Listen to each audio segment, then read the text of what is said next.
बच्चों, इस वीडियो में हम chapter 4 moving charges and magnetism का एग्जाम्पल नंबर 4.8 सॉल्व करने वाले हैं। बच्चों, ये एग्जाम्पल भी कुछ उन एग्जाम्पल्स में से है जिनको समझने में थोड़ा टाइम लगता है, पर ये वीडियो देखने के बाद आप इसको अच्छे से समझ जाएंगे। तो चलिए क्वेश्चन देख लेते हैं। क्वेश्चन में हमें एक ये वायर गिवन है, इस वायर का ये क्रॉस सेक्शन लिया हुआ है और जो रेडियस है इसकी वायर की वो है a। इस वायर में कांस्टेंट करंट I फ्लो हो रहा है। अब हमें क्या फाइंड करना है? हमें फाइंड करना है मैग्नेटिक फील्ड, एक बार आउटसाइड द वायर और एक बार इनसाइड द वायर किसी एक पॉइंट P पर। तो चलिए अब इसका सॉल्यूशन देख लेते हैं।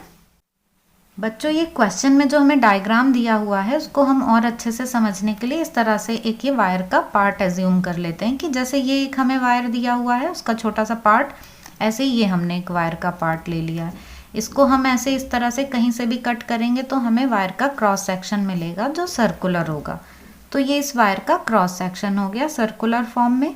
अब हमको एक बार क्वेश्चन में वायर के बाहर फील्ड फाइंड करनी है, एक बार वायर के अंदर फील्ड फाइंड करनी है। और इस वायर की क्रॉस सेक्शन की रेडियस हम देख सकते हैं कि ये a गिवन है हमें। r है उस पॉइंट की डिस्टेंस यहाँ सेंटर से जिस पर हमें फील्ड फाइंड करनी है।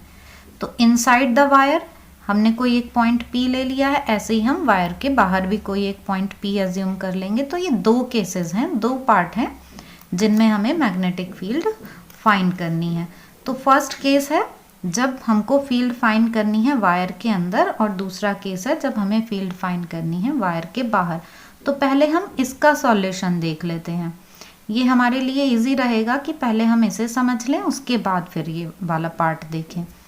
तो जिस टाइम पर हमें वायर के बाहर फील्ड फाइंड करनी है वो केस देख लेते हैं हम पहले, और ये है हमारा पार्ट सेकेंड।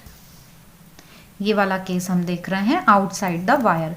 तो सपोज ये है वायर और इस वायर में हमको यहाँ पर किसी भी एक पॉइंट पर फील्ड फाइंड करनी है इस वायर में फ्लो हो रहे कांस्टेंट करंट की वजह से। तो ऐसे केसेस में बच्चों हम एम्पियर सर्किटल लॉ अप्लाई करते हैं। क्या है Ampere circuital law? Line integral of magnetic field is equal to the mu naught times of current enclosed. अब ये करंट एनक्लोज्ड क्या है? जैसे ये एक वायर है जिसमें करंट फ्लो हो रहा है, इसके इधर हमें बाहर किसी पॉइंट P पर मैग्नेटिक फील्ड फाइंड करनी है। तो P से होकर जाने वाला हम एक लूप एज्यूम कर लेते हैं जिसको बोलते हैं एम्पीरियन लूप। जैसे बिल्कुल इस तरह से कि हमें जिस पॉइंट पर भी फील्ड फाइंड करनी है तो हम वहाँ से एक लूप बना लेंगे जिसको एम्पीरियन लूप बोलते हैं। ये एक इमेजिनरी लूप होता है। तो इसकी हेल्प से हम इस पूरे वायर की वजह से मैग्नेटिक फील्ड फाइंड कर सकते हैं इजीली।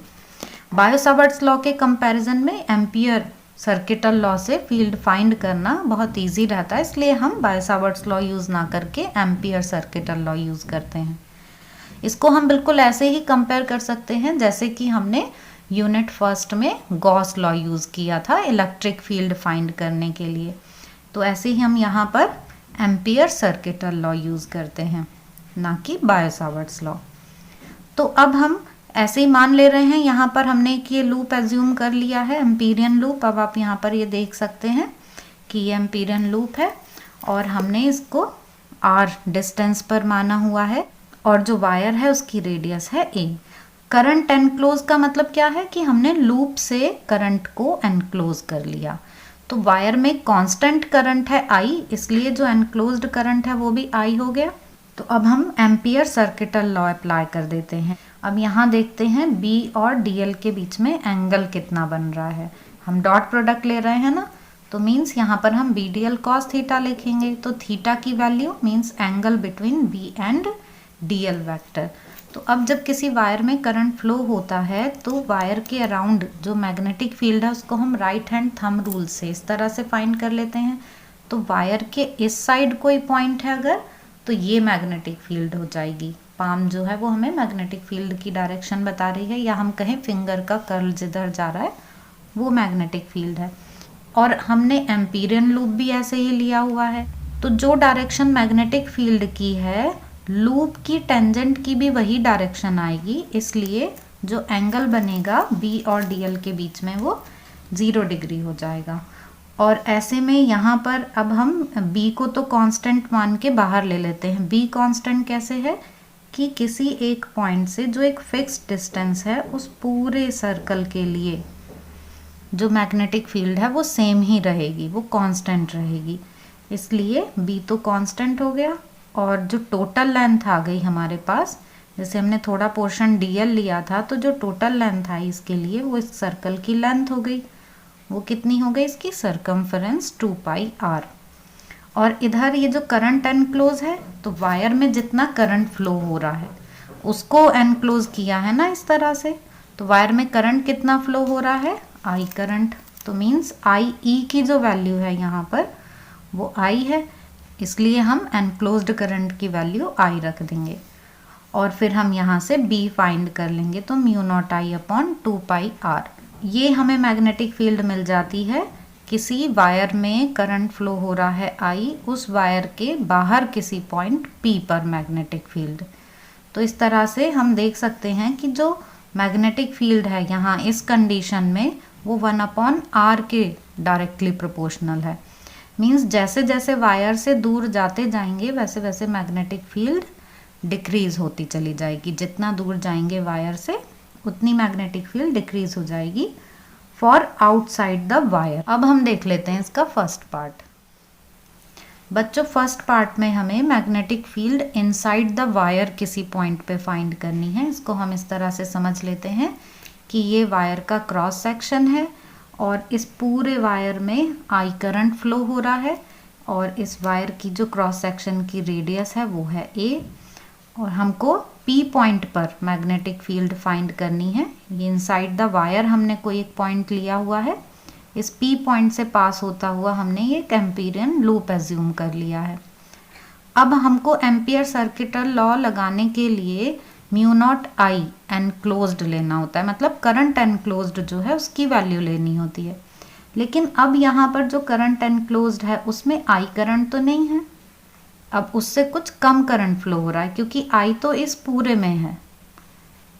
हमको देखना है अब बस इतने पोर्शन में कि एम्पीरियन लूप से कितना करंट एनक्लोज्ड हो रहा है। तो अब हमको बस इतने पोर्शन में कितना करंट है वो फाइंड करना है, क्योंकि P पर जो मैग्नेटिक फील्ड होगी वो बस इतने पोर्शन के करंट की वजह से होगी, इस वाले की वजह से नहीं।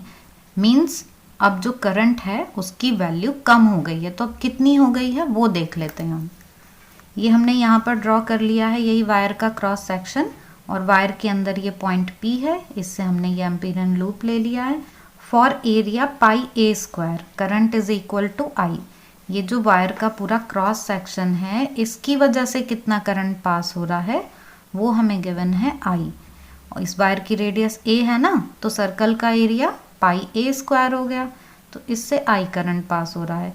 अब हमें जो P पॉइंट पे मैग्नेटिक फील्ड निकालनी है उससे करंट इतना ही एनक्लोज्ड है, इस एरिया से कितना करंट पास होगा वो देख लेंगे कि πa² से अगर I करंट पास हो रहा है तो 1 से कितना होगा I/πa², तो πr² से कितना होगा I/πa² इंटू πr²। तो इस तरह से हमको ये वैल्यू मिल गई जो इतने पोर्शन में है करंट की। अब यहाँ पाई से पाई हो गया कैंसिल, तो जो करंट एनक्लोज्ड है इस एम्पीरियन लूप से वो हमें IR²/a² मिल जाता है। इस क्वेश्चन में यही समझने वाली बात है कि जो करंट एनक्लोज्ड है अब वो इतने पोर्शन के लिए नहीं, बस इतने के लिए फाइंड करना है, तो उसकी वैल्यू हम कैलकुलेट कर लेंगे। बाकी तो हमको फिर से एम्पियर सर्किटल लॉ अप्लाई कर देना है। ऐसे ही B कांस्टेंट है तो हम इसको बाहर लिख लेंगे, और जो इंटीग्रेशन है dl का मीन्स टोटल लेंथ जो है वो फिर से हमारे पास 2πr ही आ जानी है इसकी टोटल लेंथ, और इधर करंट एनक्लोज्ड की वैल्यू रख देंगे, तो करंट एनक्लोज्ड की वैल्यू πr²/a², ये रख दी हमने। अब हम इसको सॉल्व करेंगे, यहाँ से B की वैल्यू कैलकुलेट कर लेंगे। तो हमने B की वैल्यू निकाल ली और इसको हम इस तरह से लिख सकते हैं, देखो आप μ0I, ये μ0I लिख लिया, और 2πa² ये आ गया। ये जो R है इसको हमने ब्रैकेट के बाहर लिख दिया। अब हम ये देख रहे हैं कि B R पर किस तरह से डिपेंड करता है, डायरेक्टली डिपेंड करता है। तो इनसाइड द वायर किसी भी पॉइंट पर जो मैग्नेटिक फील्ड है वो रेडियस के डायरेक्टली प्रोपोर्शनल होता है। मतलब अब हमें एक बात समझ में आ गई कि यहाँ सेंटर पर तो मैग्नेटिक फील्ड होती है 0, और जैसे जैसे हम वायर के अंदर बढ़ते जाते हैं वायर की बाउंड्री की तरफ, वैसे वैसे मैग्नेटिक फील्ड इंक्रीज होती चली जाती है, और यहाँ बाउंड्री पर आकर ये मैग्नेटिक फील्ड मैक्सिमम हो जाती है। अब इसके बाद अगर हम वायर के बाहर अगर चलते हैं तो वायर के बाहर यहाँ सरफेस से जैसे ही हम दूर हटते हैं तो वैसे ही जो मैग्नेटिक फील्ड है वो डिस्टेंस के इन्वर्सली प्रोपोर्शनल हो जाती है। मतलब अब हम इससे दूर जाते जाएंगे तो मैग्नेटिक फील्ड डिक्रीज होती चली जाएगी। तो मैग्नेटिक फील्ड वायर के बाहर इन्वर्सली प्रोपोर्शनल होती है और वायर के अंदर डायरेक्टली प्रोपोर्शनल होती है डिस्टेंस से। तो हम इनका ग्राफ भी बना सकते हैं। तो यहाँ पर हम ग्राफ देख रहे हैं बच्चों, between B and R magnetic field and the distance from the centre. तो जैसे जैसे हम वायर के सेंटर से वायर की बाउंड्री की तरफ बढ़ते हैं तो सेंटर पर मैग्नेटिक फील्ड 0 होती है और बाउंड्री की तरफ बढ़ते हुए इंक्रीज होती चली जाती है। बी डायरेक्टली प्रोपोर्शनल, आर होता है तो स्ट्रेट लाइन मिल जाती है। उसके बाद जब हम वायर से बाहर की तरफ बढ़ते हैं तो मैग्नेटिक फील्ड डिक्रीज होने लगती है। तब मैग्नेटिक फील्ड 1/r के डायरेक्टली प्रोपोर्शनल होती है। मतलब इस तरह से r से इन्वर्सली प्रोपोर्शनल है, तो हमको ये ऐसे डिक्रीजिंग कर्व जो है वो मिल जाता है। अब ये जो पॉइंट है बच्चों, ये वो पॉइंट है जहाँ पर r a के इक्वल है। मतलब जो डिस्टेंस है जिस पॉइंट पे हम मैग्नेटिक फील्ड फाइंड कर रहे हैं वो वायर की रेडियस के जस्ट इक्वल हो जाती है। ये पोर्शन है इनसाइड द वायर, ये पोर्शन है आउटसाइड द वायर। तो आई होप कि आपको ये क्वेश्चन अच्छे से समझ में आ गया होगा। फिर भी आपके कोई डाउट्स हों तो आप कमेंट सेक्शन में पूछ सकते हैं।